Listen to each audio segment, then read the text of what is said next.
ఒకరికి పెట్టడం నేర్చుకో, దాచుకున్నది నీ వెంట వచ్చేది కాదు.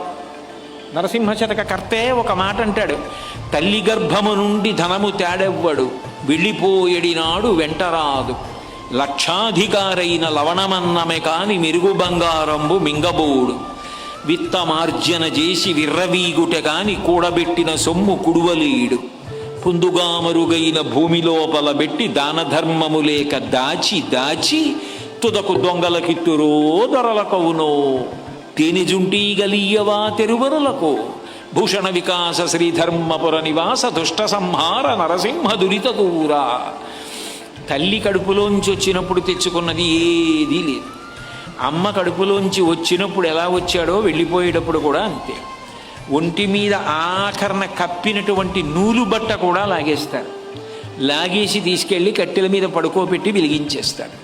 ఒంట్లో ఉన్న నెత్తురంతా ముద్దలు ముద్దలుగా కట్టెల మధ్యలోంచి పడిపోతుంది.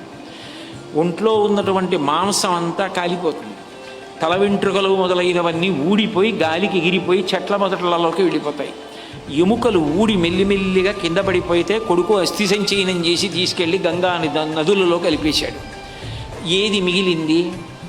ఇలా ఇలా ఉన్ననాళ్ళు చూపించి బోరలు విరిచినటువంటి వాడు తుట్టతొతకు ఏమయ్యాడు, పిడికెడు బూడిదయ్యాడు. ఆయన వెంట